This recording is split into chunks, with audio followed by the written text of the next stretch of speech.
The last 3 years I've seen two types of Pokemon challenge runs blow up on YouTube, the solo run and the hardcore Nuzlocke. A solo run allows only one Pokemon to be used in battle the entire game, while a hardcore Nuzlocke takes the regular rules of a Nuzlocke and pushes them one step further.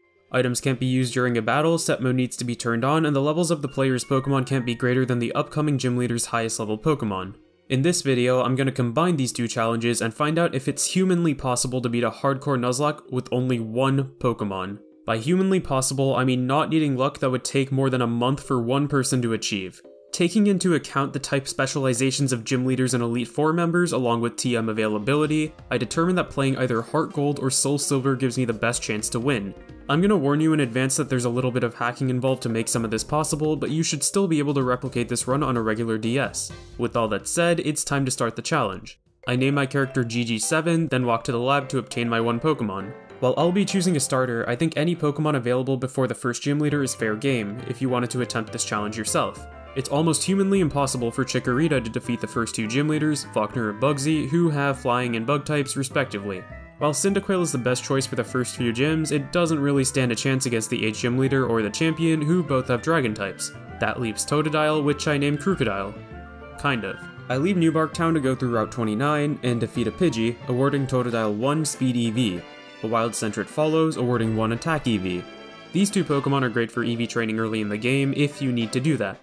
I reach Cherry Grove Town where I get outrun by an old man and head north onto Route 30 where I receive an egg from Mr. Pokemon, also known as Gerald. Professor Elm gets robbed, and on the way back to New Bark, I encounter the kid who robbed him, Passerby Boy.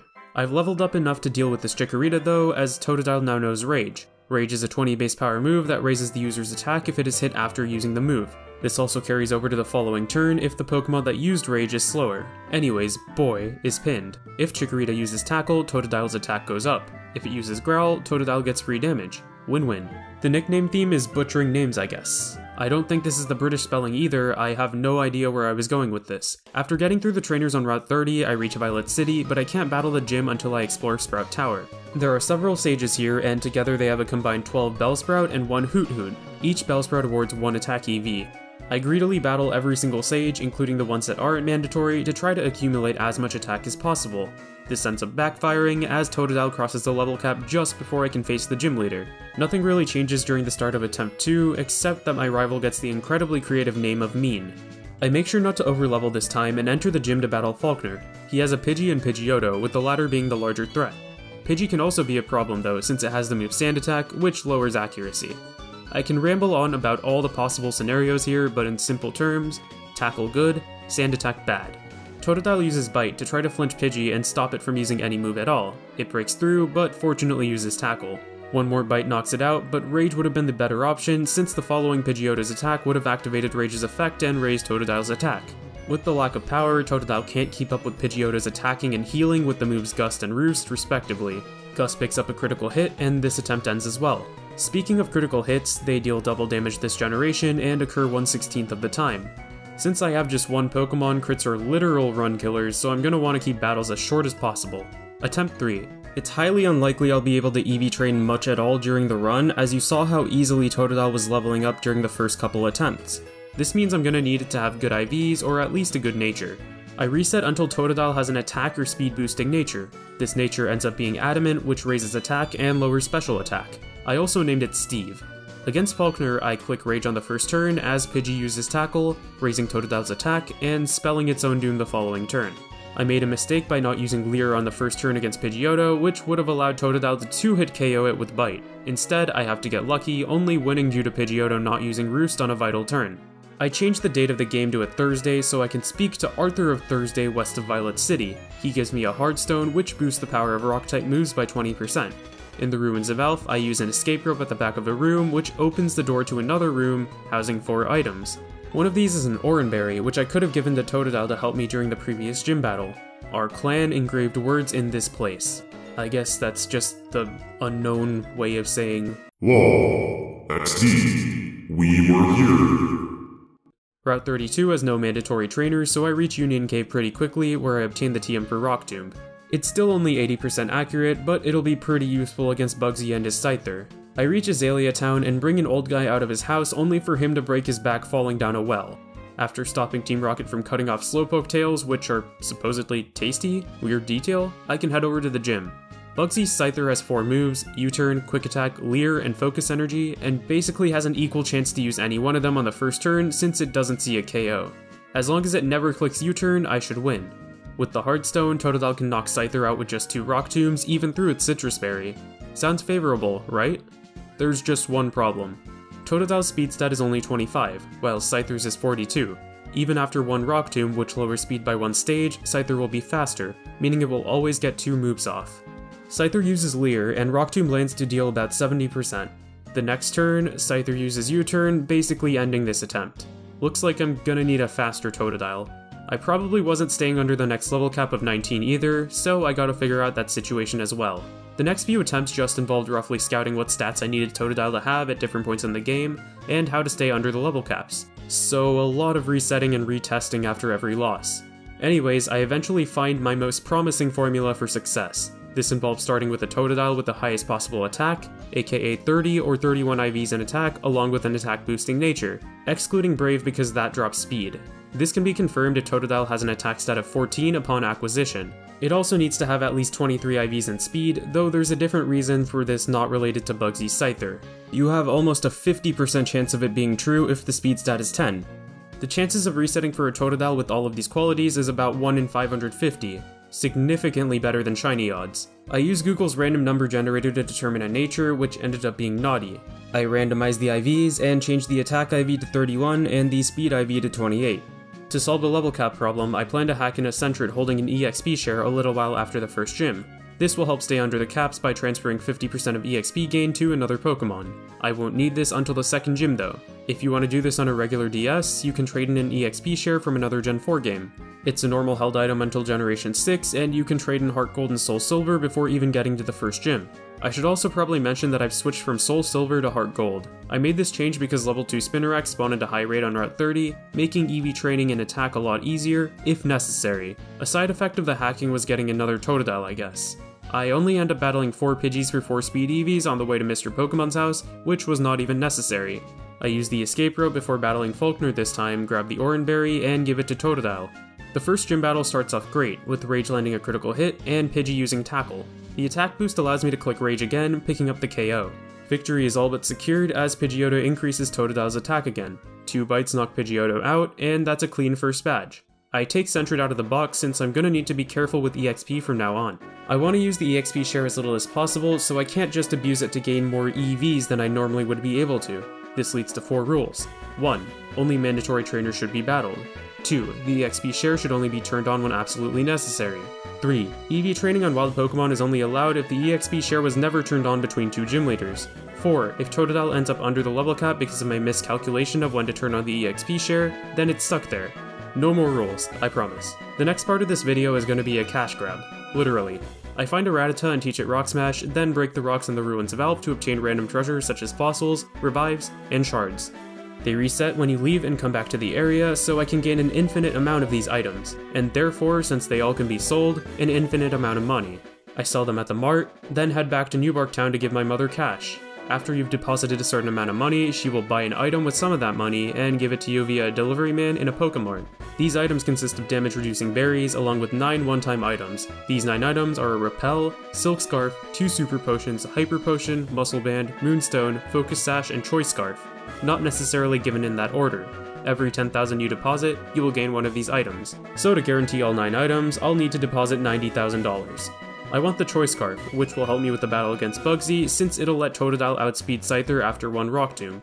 The Choice Scarf multiplies a Pokemon's speed by 1.5 times, but locks it into only 1 move. Once I obtain it, I enter the gym. Unfortunately, I lost all the footage here, so I had to recreate it, well, at least the end result, by restarting. Here's how the new gym battle went. Scyther uses Leer as I land a Rock Tomb. Because of the Choice Scarf, another Rock Tomb immediately goes off and Scyther faints. Several more Rock Tombs knock out Metapod and Kakuna to win the battle. I forgot to turn on the EXP share for 1 trainer in the recreation, which is why Totodile hit level 19 instead of staying at level 18. Totodile finally evolves into Croconaw. Next up is a battle against my rival, who I named Bingus. This is potentially the hardest battle of the run, with my chances of winning being a bit under 40%. I made sure to give Croconaw a Pecha Berry beforehand, since my rival's Bayleaf always goes for Poison Powder on the first turn that it's out. First up is Ghastly, which falls to a Bite. Next is the big threat, Bayleaf, which ended a few of my previous runs. With my current stats, Razor Leaf is at 3 at KO. Leer lowers its defense as Bayleaf misses Poison Powder. I have Croconaw Leer again as Bayleaf uses Reflect, which has the power of physical moves for 5 turns. Attacking with Bite probably would have been better there. Bite flinches 2 times in a row, but not the next time, so Synthesis heals Bayleaf back up. Bite flinches 1 more time, and Reflect wears off, so the next Bite picks up the KO. If you try anything chance related a certain number of times, you'll win eventually. There's one more Pokemon left, Zubat. Croconaw misses Rock Tomb and gets hit by Supersonic. It then hits itself in confusion as Zubat uses Bite. It breaks through, only to miss Rock Tomb again. Luck evens out, I guess. Croconaw finally breaks through and 1-hit KOs Zubat for the victory. After exploring Ilex Forest, catching a couple Farfetch'd, and moving through Route 34, I reach Goldenrod City, where I enter the game corner and become addicted to Voltorb Flip, so I can buy a TM for Swords Dance. I teach it to Croconaw in place of Rage. While the smartest option for the next part of the game is to burn about 200,000 Pokédollars to buy Proteins and Carboses to boost attack and speed EVs to 100 each, that's gonna take a lot of time. Before challenging Whitney, I give Croconaw the Citrus Berry in place of the Pecha Berry. Clefairy is first, but it's no better than a Sandbag unless it pulls something good from Metronome. Croconaw uses Swords Dance 3 times, while Clefairy misses Double Slap, pulls Wish from Metronome, and mimics Swords Dance. It easily gets KO'd the next turn. Miltank comes out, and will get 2-hit KO'd by Bite. I have Croconaw Leer once to turn Bite into a very likely 1-hit KO. Again, at that point using Bite is just better. Accounting for the Citrus Berry, Stomp isn't even a 6-hit KO without a crit, meaning I'm in no danger regardless. Bite ends up critting Miltank to give me the win. I steal a Guy's Spearow for whenever I need Fly, and I now have 4 Pokemon in a 1-mon challenge. Inside National Park, I grab the Soothe Bell, which I give to Croconaw to increase its friendship. I also pick up the TM for Dig. Ecruteak City is next, and there's another rival battle inside the Burn Tower. I teach Dig to Croconaw over Rock Tomb. Bingus's Ghastly meets the same fate as in the previous match, and then the dreaded Bayleaf comes out. Ice Fang is a 2-hit KO though, and Bayleaf goes for Poison Powder as expected. It faints the next turn. Dig knocks out Magnemite, and Ice Fang KOs Zubat. I meet Ucine, who would be the most forgettable kinda significant character in a Pokemon game if the X and Y rivals did not exist. He also tried to kill Suicune, so bonus points. Morty is the 4th gym leader with 4 poison types. I give Croconaw back the Choice Scarp so it can outspeed Morty's Gengar, and then start the battle. Bite KOs Ghastly, and then does about 75% to Gengar. Gengar uses Mean Look and goes down to Bite the next turn. Morty's first Haunter gets knocked out in 1 hit, while the second survives with a sliver of health, only to flinch. The next Bite KOs it with a High Roll, winning me the Fog Badge. I can actually battle the next 3 gyms in any order, but I need to keep Feraligatr under level 34 for all 3. I have a lot of preparation left to do, but fortunately, some of it involves playing my favorite feature of these games, the Pokeathlon.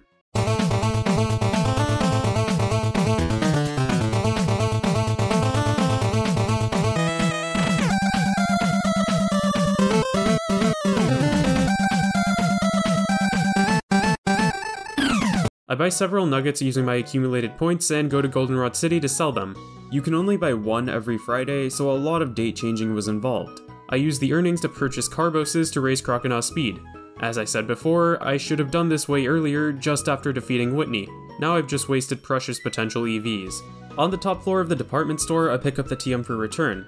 With all those steps holding the Soothe Bell, Croconaw should have maxed out its happiness by now, making return a 102 base power move. I picked up an Abra from the game corner to make traveling from city to city easier until I defeat the Cianwood City Gym, after which I can obtain the HM for Fly. So I head west of Ecruteak until I reach Olivine City and surf south towards Cianwood.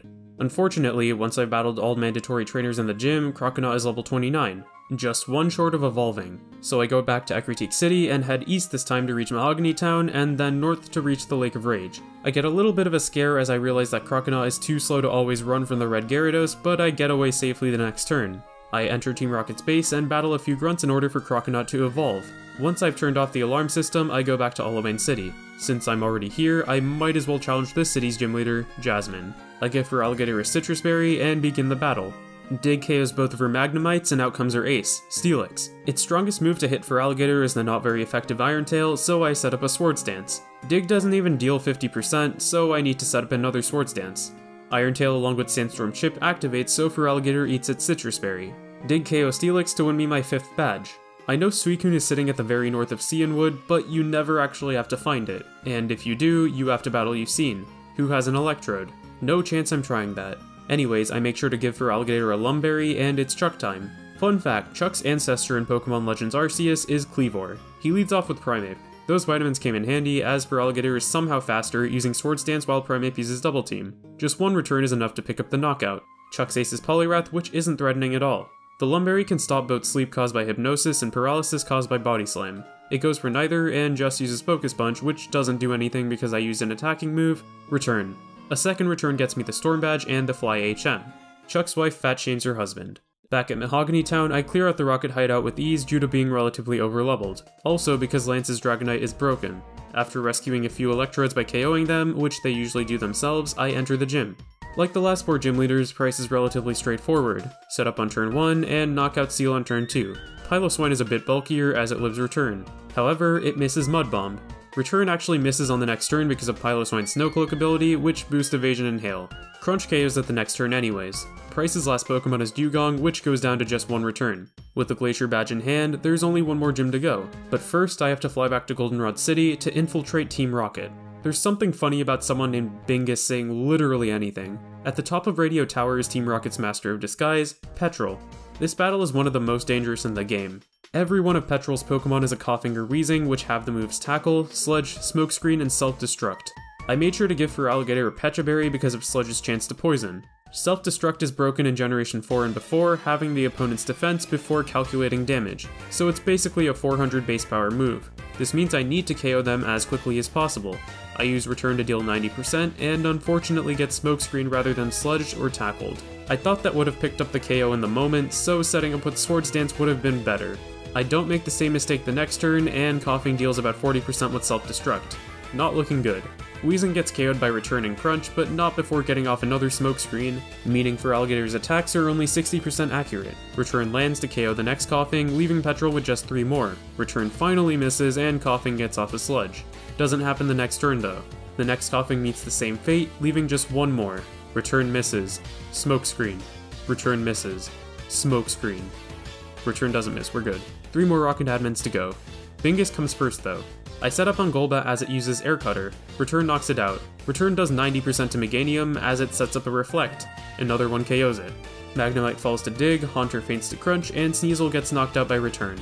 The rest of the admins are pretty simple, though against Ariana, I have to give Feraligatr a Lumberry in case Arbok uses Glare to try to paralyze it. Dig knocks out Arbok, 2 returns take out Vileplume, which can't really hit with anything stronger than Mega Drain, and 1 return knocks out Murkrow. Archer just sucks. Hard to believe he's the big bad of the game. Bring back Giovanni. On the way to the next city, I discovered that the onomatopoeia for shoving someone is Shove. Blackthorn City's gym is pretty annoying to get through since all the trainers just turn constantly. Before battling Claire, I need to get more berries. If you were wondering how I was obtaining all those berries throughout this run, it's by trading in shards I find to the Shard de Berry guy near Violet City Pokemon Center. He gives you berries that match the color of the shard. So for trading in a yellow shard, you get an Aspire, Citrus, and Iapapa berry. I give the Citrus berry to Feraligatr, and here's what the team looks like before the final gym battle. Feraligatr's speed stat is 94, while Claire's strongest Pokemon, Kingdra, has a speed stat of 92. With the Citrus berry, Feraligatr effectively has 162 HP. Since Gyarados will always click Dragon Rage, I'm guaranteed to get up 4 Swords Dances. Once those have been used, Return KOs Gyarados, Dragonair, Dragonair 2, and Kingdra. Another fun fact, 25% of Johto's gym leaders are sore losers, so I have to do some ridiculous trial to obtain the Rising Badge. What helps you to win battles? I mean, cheating. I literally hacked like 2 months in. After obtaining the Master Ball from Professor Elm, I have to go to Ecruteak to battle the Kimono Girls, who each have an evolution. This is the hardest remaining part of the game. 5 consecutive trainers, no healing in between, 5 different types of Pokemon, each with a 525 base stat total. I buy a few proteins from the department store to make sure my attack is as high as it can be, which ends up raising the stat by 4. I also teach Feraligatr Waterfall in place of Swords Dance. I need all 4 attacking moves. If I need to, I can just get another TM from the game corner later. Even Bingus couldn't defeat all of them. Not looking good for me. The first Kimono Girl, and probably the most difficult one, has an Umbreon. Here's the situation. It has Confuse Ray, Dark Pulse, Shadow Ball, and Last Resort. There's no reason for it to use the latter 2 moves though. I need to have at least 50 HP to take on the other 4 kimono girls before the end of this battle. Waterfall is a 3-hit KO, but can flinch Umbreon. Confusion gives Feraligatr a 50% chance to hit itself in Confusion. If I break out, I just win. All this adds up to is about a 75% chance for me to survive these battles. Waterfall does about 40%, and Umbreon uses Dark Pulse. Waterfall deals another 40%, and Umbreon uses Confuse Ray. Feraligatr hits itself, and Umbreon brings it down to 53 HP with another Dark Pulse. If it doesn't break out here, the run is over. And just like that, the run ends. Luck will always find a way to average out, I guess. I can redo the entire challenge, but I've already spent so long on it, and the strategies are just going to be the same. Maybe just slightly more optimized, such as getting the vitamins earlier, but basically the same. I don't want to drop the whole challenge just yet though, so I'll restart it from this point on. It also might be worth mentioning that after looking at the footage, I forgot to give Feraligatr the Choice Scarf, meaning even if I did get past Umbreon, I would have lost to Jolteon, which actually made me feel a bit better. Anyways, I remember to give it the Choice Scarf this time and try again. Waterfall flinches Umbreon on the first turn, which basically guarantees the victory. It only dealt about 30 points of damage. The rest of the squad is easy. Crunch KOs Espeon, Waterfall KOs Flareon, the Scarf allows Jolteon to be outsped and KO'd by Dig, and Vaporeon goes down in 2 returns. I gain permission to go through Bell Tower and get to the top pretty quickly. I guess that's another benefit to playing Heart Gold, since the Whirl Islands are pretty annoying to navigate in Soul Silver. Welcome to the Team Ho-Oh. I now can technically make a full team of 6. Before entering Victory Road, I fly to Blackthorn City to mess with my moves a bit. The move deleter allows Feraligatr to forget Waterfall, which I just refill with another Swords Dance TM. Victory Road time. Having no trainers just makes it feel so empty. Well, I guess there's one trainer. Bingus' Sneasel can't touch Feraligatr, so I get up 3 Swords Dances and sweep the entirety of his team. Before taking on the Elite Four, I need to make some final preparations. To the east of Route 36, I get a Heart Scale and use it in Blackthorn City to teach Feraligatr Agility. I catch a Tentacle near Cianwood City to teach Waterfall and use it to explore Mount Mortar, where I find the TM for Aerial Ace. In the game corner, I play more Exploding Sudoku until I can afford the TM for Substitute. I use up my remaining vitamins, deposit my Pokemon, give Feraligatr a Lumberry, and am ready to take on the Elite Four. Here we go. One Mon against the world. Will and his Psychic types are up first. Xatu can use Confuse Ray, which is why I gave Feraligatr the Lumberry. I click Swords Dance as it U-turns out into Jinx. Crunch KOs it. Crunch also KOs the Xatu as it comes back in, Executor, Slowbro, and the stronger Xatu. Very clean first fight. Koga's up next. I don't need to change Feraligatr's item, but if Xatu had used Confuse Ray, I would have just given it either another Lumberry or Pecha Berry. Koga leads off with an Ariados, against which I set up 2 Swords Dances. It used a super effective Giga Drain at full health on the first turn, but a neutral Poison Jab on the second. I guess it did burn the berry at least. I need one more Swords Dance to guarantee at least a 2-hit KO on Fortress, so I use it as Fortress goes for Swift. Fortress has Explosion, so this was a pretty careless sequence. I had the TM for Earthquake, so maybe I should have taught it to Feraligatr over Crunch, which is useless the rest of the Elite Four. Maybe I thought Fortress had Levitate or something? I don't know, I recorded this 6 months ago. Anyways, Return deals 70% to Fortress, as Fortress just goes for Swift again. Return knocks it out, along with the following Muck and Venomoth. Koga's ace is Crobat, which is faster. Wing Attack doesn't even deal half of Feraligatr's remaining HP, meaning it would have lived a crit, and Crobat goes down. I teach Feraligatr Earthquake before battling Bruno and give it a Citrus Berry. Swords Dance goes off as Hitmontop uses a useless counter. I go for it again, and Hitmontop uses Dig. I can't pass up the opportunity to deal double damage with Earthquake, so I just do that. Earthquake KOs the other 2 Hitmons as well, along with Machamp and Onix. Didn't even take any damage. Before battling Karen, I have Feraligatr forget Earthquake in favor of Aerial Ace and Substitute in favor of Return. Karen's first Pokemon is a former Run Ender, Umbreon. It has Double Team, Confuse Ray, Feint Attack, and Payback. I set up a Substitute, since Umbreon shouldn't be strong enough to break it. It chooses to Double Team instead. I get 2 Swords Dances up as Umbreon Double Teams twice more. The same thing happens when I use Agility. She has no idea. Aerial Ace is a move that bypasses accuracy checks, meaning that it will always hit. It does about 75%, and Umbreon gets to +5 evasion. Finally, on the 6th turn, she uses Confuse Ray on the sub, which just doesn't work. I set up the last Swords Dance, and then Aerial Ace KOs Umbreon. Feraligatr levels up to 50, where it forgets Substitute and learns Thrash, a 90 base power move that the user will be locked into for 2 to 3 turns, after which they will be confused. Vileplume, Gengar, Houndoom, and Murkrow all fall to an Aerial Ace as well, and there's only one battle remaining. The champion, Lance. I give Feraligatr the Lumberry and teach it Shadow Claw in place of Aerial Ace. Shadowclaw isn't a guaranteed KO on any of Lance's Dragonites, so I'll need to rely on Thrash for them, unfortunately. Thrash is guaranteed to KO all of Lance's Pokemon though, including the resisting Aerodactyl. The Lumberry will allow me to get 2 sets of Thrashes off. Lance's first Pokemon, Gyarados, will only use Dragon Pulse, which, assuming no critical hits, is a 6-hit KO on Feraligatr. This should allow me to set up 1 Agility to double my speed, and 4 Swords Dances to max out the attack. This all happens as planned, and Shadowclaw takes Gyarados out. I then realize I've made a grave mistake. Forgetting about Feraligatr's ability, Torrent, which boosts Water-type moves when it's below 1/3 of its total HP. If I taught it Waterfall, and given it the Mystic Water I had in my bag, then Waterfall would have effectively been a 216 base power move. In other words, stronger than Thrash even when resisted. Having Waterfall would have only required me to set up 3 Sword Stances instead of 4 against Gyarados, increasing my chances of winning to almost 100%. So instead of a basically guaranteed victory, I have to hope one of the Thrash sets lasts for 3 turns, or that Feraligatr won't hit itself in confusion against Lance's final Pokemon. Thrash KOs both of Lance's level 49 Dragonites, and Feraligatr doesn't get confused. Victory has been secured. Thrash KOs Aerodactyl, and the Lumberry heals Confusion. I start a new Thrash chain, knocking out Lance's strongest Dragonite and Charizard to win the game, and have shown that it is humanly possible to beat a hardcore Nuzlocke with just 1 Pokemon, even if I didn't exactly complete it. Remember to like the video, subscribe if you haven't already, and comment for the algorithm. Also, check out some of my no damage challenges and other hardcore Nuzlockes. Thanks for watching.